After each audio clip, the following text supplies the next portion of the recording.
Salut tout le monde, c'est Ferim, et aujourd'hui on se retrouve pour ce cinquième épisode de ce let's play sur Professeur Layton et le destin perdu. J'espère que vous allez bien. Donc la dernière fois on s'était laissé après avoir essayé de rentrer dans Chinatown, et les gardes de Chinatown nous avaient fait penser, le Professeur Layton et Luke à Chelmy et Barton, et donc ils se sont demandé pourquoi eux aussi avaient été invités. Donc ils ont donc on doit retourner à l'horlogerie de Midland Road pour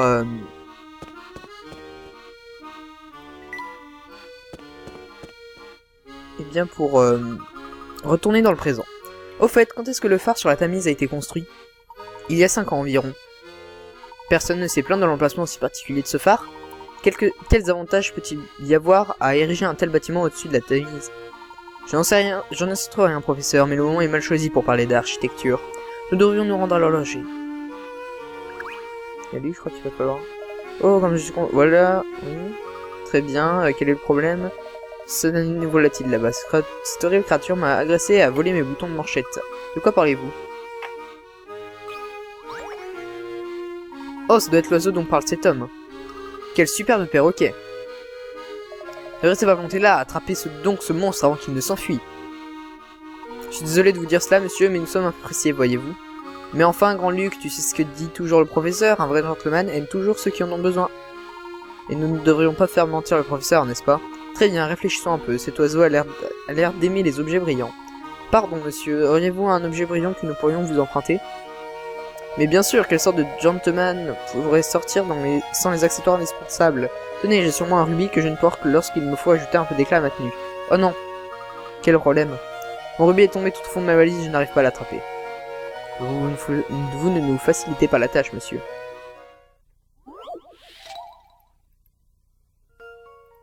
Allez, c'est parti! Donc comme vous pouvez le voir, j'ai fait une petite ellipse, j'ai regardé la solution. La réponse. J'avais raison. Wow, merci de cette information qui l'aurait de mille feux. Ah ah, et voilà, avec un peu de chance, cette babiole brillante attirera notre petite amie à plume. Quand elle sera près de nous, essaie donc de lui parler. Aucun problème. Très bien, c'est parti. Quoi? Force rouge! Il approche! Quoi? Petit, ne t'inquiète pas, on ne te fera aucun mal. Quoi? C'est vrai? Eh bien, on dirait que cet oiseau t'aime beaucoup, est-ce que vous êtes devenus amis? Bien sûr! Tu dois peut-être lui donner un nom, qu'en penses-tu mon garçon? C'est une excellente idée. Professeur, voyons, comment vais-je pouvoir t'appeler? En honneur à notre petit Jean-Mich, qui a disparu dans le néant. Notre petit hamster dans la boîte de Pandore. Salut, enchanté, moi c'est Jean-Mich. Salut Jean-Mich, moi c'est Luc. Enchanté. Beau travail Luc, c'était très impressionnant. Merci, mais c'est le moins qu'on puisse attendre de l'apprenti du grand professeur Layton. Le retour de Jean-Mich, sauf que cette fois c'est un perroquet. On l'avait quand même bien fait maigrir Jean-Mich. Bon, on n'avait pas atteint le minimum, mais quand même. Messieurs, je me réjouis que vous ayez réussi à attraper ce sac à plumes. Continuez comme ça et vous deviendrez bientôt de parfaits gentlemen, tout comme moi. Nous sommes heureux d'avoir pu vous aider. Voici votre rubis et vos boutons de manchette. Merci, grâce à eux j'ai l'air encore plus distingué, fringant et raffiné qu'avant. Maintenant permettez-moi de vous récompenser tous les deux. Oh, ce n'est vraiment pas la peine, monsieur. Il a raison, pour un gentleman, aider les autres est une récompense en soi. Bonjour le gros. Augustus Gloop. Le gros Nigo, gros plein de soupe. Cette fois c'est l'heure. La. Je propose que nous prenions le chemin à l'ouest. À l'ouest? Est-ce qu'on peut rejoindre Midland Road en passant par là? Non seulement on peut, mais il nous faudra 2 fois moins de temps qu'en faisant le tour. Nickel.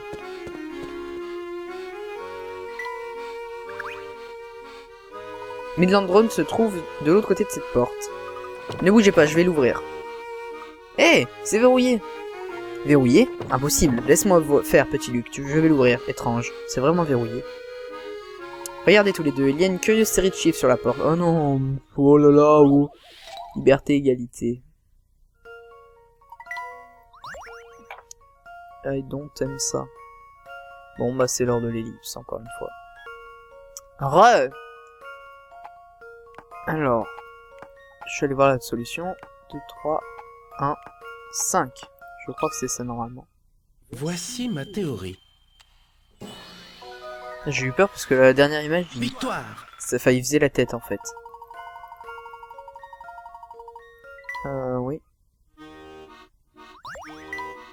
Excellent travail. Il est trop tôt pour se réjouir, professeur. Je n'arrive toujours pas à ouvrir la porte.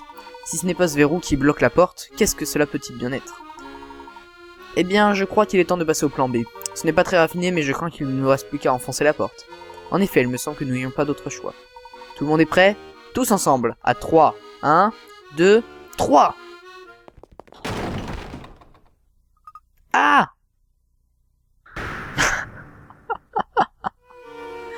Qu'est-ce qui s'est passé? Qui s'est allongé sur le sol? Je pense que cet homme s'était endormi contre la porte. Ah, voilà qui explique tout. Comme je le dis toujours, toute énigme a une solution. Professeur, la solution à celle-ci vient droit sur nous, et elle n'a pas l'air contente du tout. Eh, pourquoi vous avez enfoncé ma porte? Vous avez fait mal, et en plus vous m'avez réveillé. Toutes nos excuses, monsieur, nous ignorions complètement que vous vous trouviez derrière. Oh non, encore vous. Écoutez, je n'ai vraiment pas le temps de vous parler, alors adieu. Il semble que cet homme soit décidé à ne pas me parler. Ne vous en faites pas pour ça, professeur, concentrons-nous sur ce que nous avons à faire. Nous sommes tout près de l'horlogerie, nous devrions nous y rendre au plus vite. Dites, avez-vous remarqué la fleur étanche qui pousse sur le magasin abandonné sur Midland Road? Qu'est-elle de si particulier? On dit que c'est une Enigmatia, une fleur qui attire les énigmes oubliées. Ce serait une sorte de havre où peuvent se réfugier les énigmes perdues? C'est ce qu'on raconte en tout cas, je ne suis pas certain que tout cela soit vrai, mais si c'est le cas, cette fleur nous permettra de trouver les énigmes qui nous manquent. Je dirais donc que cela vaut le coup d'aller jeter un œil dans cette boutique. Qu'en pensez-vous, professeur? Nous n'avons rien à perdre à aller voir, le magasin en question est tout près, et retrouver des énigmes perdues nous serait très utile. Eh bien alors, qu'est-ce qu'on attend? En route? Non mais d'abord, moi je vais aller à l'horlogerie. Oh.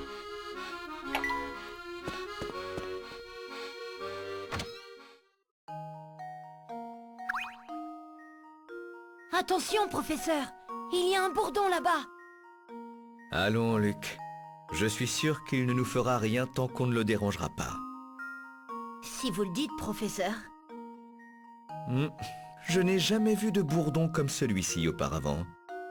Pourquoi ne pas lui parler? J'imagine que je peux essayer. Tiens donc, Monsieur du Chapeau sait reconnaître un noble bourdon quand il en voit un. Wow! Vous ne ressemblez pas du tout au bourdon que j'ai rencontré jusqu'ici. Merci du compliment.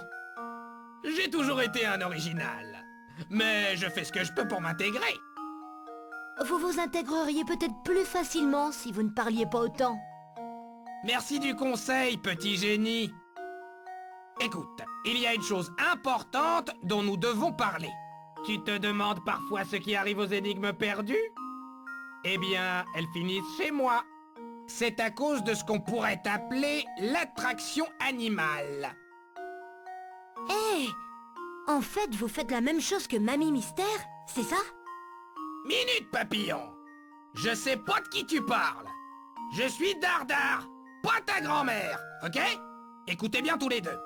Je vais vous expliquer comment retrouver ces énigmes perdues. Très bien, je suis tout oui. Touchez la fleur pour voir la liste des énigmes disponibles.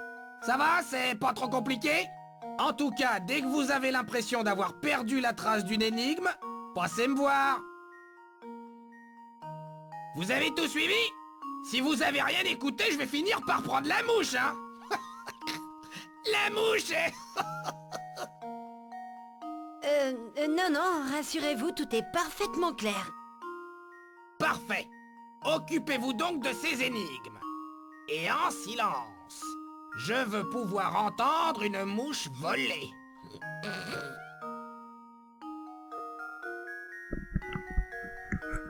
D'accord, donc un bourdon qui parle, c'est tout à fait normal. Ou alors on a vu ce que Luc comprenait, peut-être, parce que le professeur n'a pas parlé. Nous y sommes. Tout à l'heure, la porte était fermée et personne n'a répondu quand nous avons frappé. C'est parce que vous ne saviez pas comment frapper. Regardez. Entrez. Allez-y. Essayez d'ouvrir la porte maintenant. On dirait qu'il n'y a personne. Regardez qui revient nous voir. Ah, pourquoi vous cachez-vous dans l'ombre? Je vois que vous avez appris le code secret. En réalité, c'est moi qui ai frappé, Spirale. Est-ce que Folio est ici? Ah, c'est toi, Luc. Folio est dans l'arrière-boutique. Oh, alors les propriétaires de l'horlogerie sont tes amis, Luc? J'ai dû oublier de vous en parler. Oui, Spirale et Folio sont de précieux alliés. Folio va tout vous expliquer mieux que moi. N'hésitez pas à lui demander de vous en dire plus. Très bien. Nous n'y manquerons pas.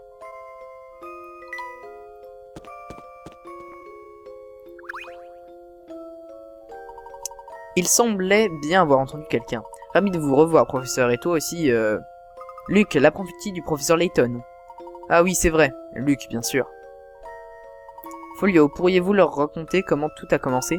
Le professeur Luc ne connaisse pas encore toute histoire. Avec plaisir, dis-moi, Luc, enfin, je parle au petit Luc. Oui? Tu vois l'appareil qui se trouve derrière toi, derrière moi, à ton avis, qu'est-ce que c'est? Une horloge très grosse et très ancienne. Absolument.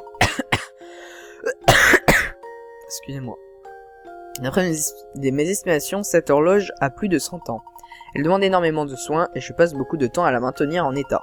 Un jour, alors que j'ai graissé ses rouages, 2 gangsters du clan ont fait éruption ici.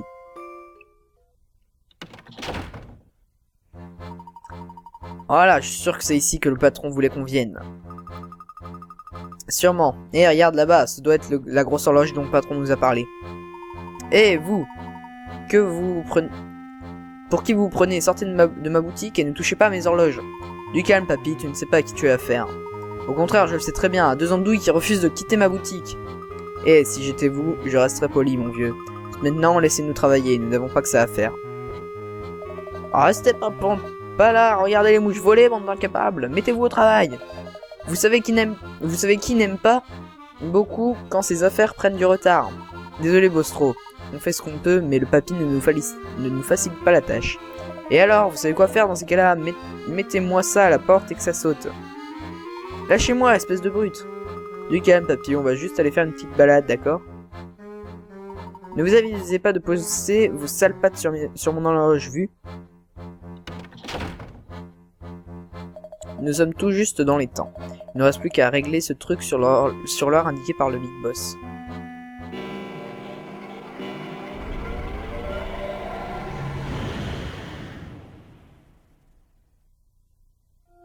C'est tout ce que j'ai pu entendre avant que ces brutes ne me jettent dehors. Je compris plus tard pourquoi ces Russes s'intéressaient tant à notre horlogerie.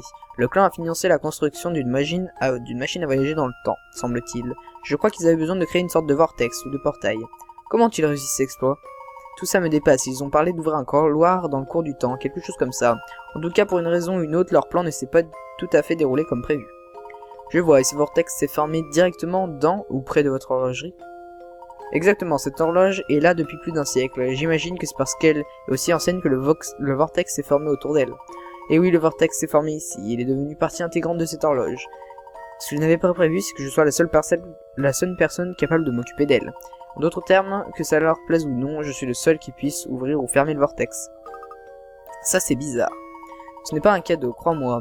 Le clan avait besoin de moi pour manipuler l'horloge, et lorsqu'ils ont compris cela, ils m'ont forcé à travailler pour eux. C'est alors que j'ai appris que le clan utilisait l'horlogerie pour ses opérations. J'ai vite compris que Folio lui-même n'avait rien à voir avec le clan. En réalité, le clan n'a apporté que des ennuis à ce pauvre homme. On le dirait bien en effet. J'ai donc décidé de prendre contact avec Spirale et Folio et de leur exposer mes intentions. Après m'avoir écouté, ils ont accepté de m'aider et à vous transmettre un message. Et lorsque j'ai reçu ta lettre, ma curiosité naturelle m'a poussé à venir jusqu'ici. C'était un plan des plus ingénieux, Grand Luc. Merci, mais je ne vous ai pas encore tout dit. Vraiment? Professeur, avec l'aide de Folio, Luc et vous pouvez regagner votre époque. Vous pourrez rencontrer l'inspecteur Chelmy et lui poser toutes vos questions. Mais après votre entretien, vous reviendrez ici pour régler cette histoire, n'est-ce pas? Luc, tu devrais me connaître suffisamment pour ne pas avoir besoin de...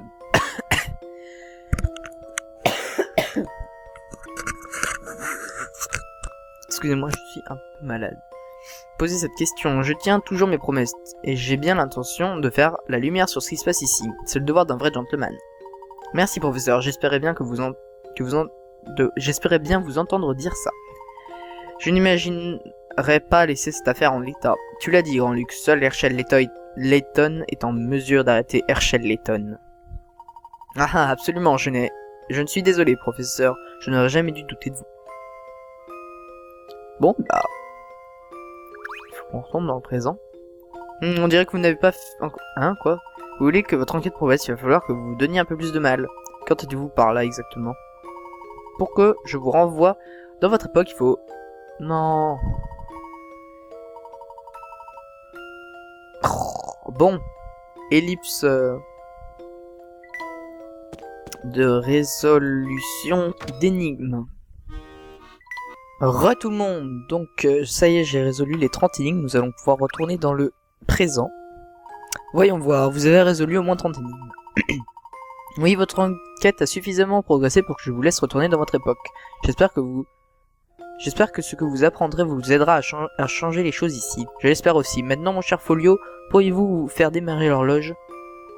J'espère que vous comprenez pourquoi je ne vous accompagne pas. Je ne peux pas prendre le risque d'altérer le passé plus que nécessaire. Je comprends parfaitement. En outre, je ne suis pas sûr que l'inspecteur Chelmy soit prêt à accepter l'existence de deux Luc.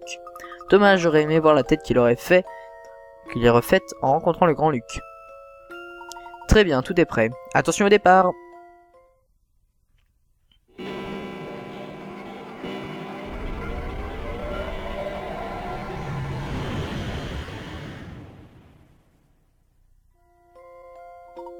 Et voilà.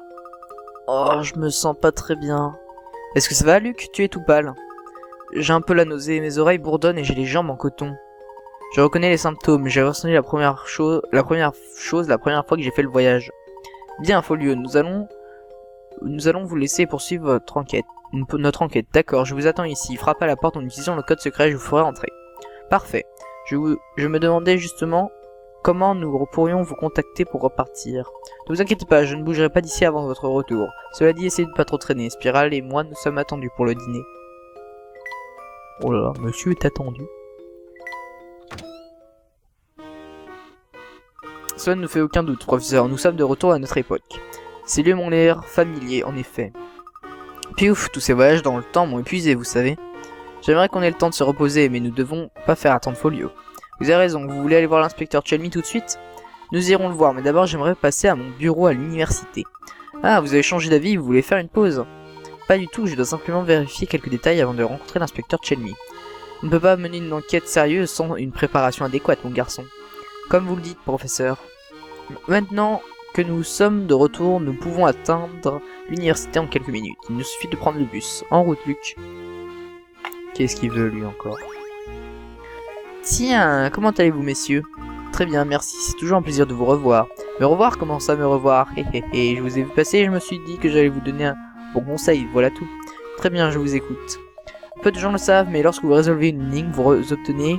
Oh, si vous parlez des Picaras, nous savons déjà tout ce qu'il y a à savoir sur leur sujet. Vraiment? Tiens donc. Si c'est comme ça... Ah, peu importe, ce n'est pas un secret.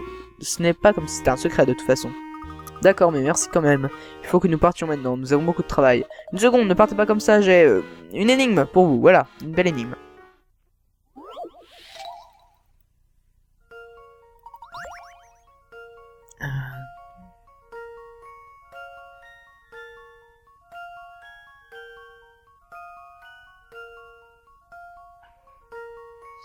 Alors, tout droit par prenez la première à gauche, puis la première à droite, et enfin la première à gauche. Donc j'ai pas là.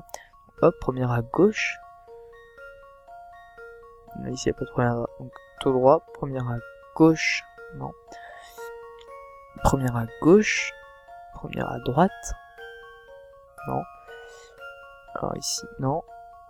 Non. Première à gauche. Non. Première à gauche, première à droite. Non. Alors, première à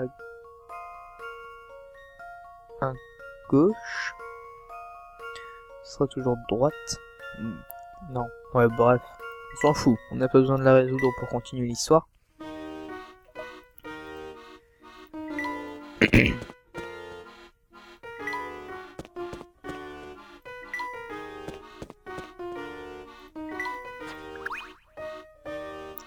Nous devons nous rendre à mon bureau. Voyons, quel bus passe par l'université de Gressenheller.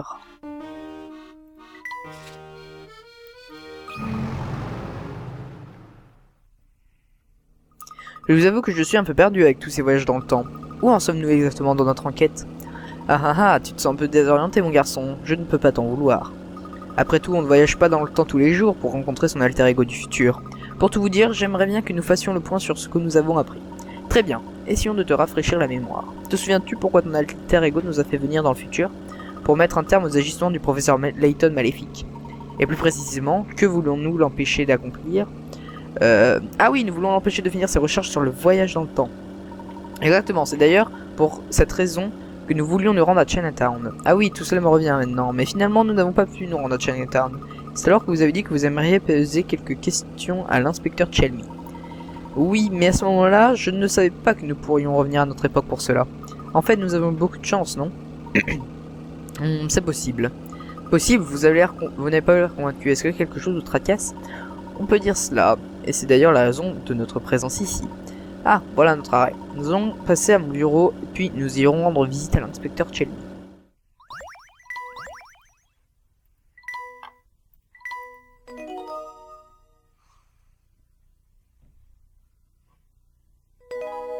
Affaires non classées, chapitre 5.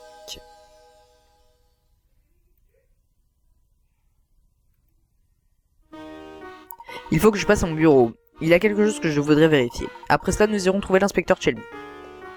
Eh bien mes amis, c'est ici qu'on va se laisser pour cet épisode 5 de ce Let's Play sur Professeur Layton et le destin perdu. J'espère qu'il vous aura plu. Si c'est le cas, n'hésitez pas à laisser un petit commentaire, un petit pouce vert. On se retrouve la prochaine fois pour une nouvelle vidéo. Allez, ciao tout le monde!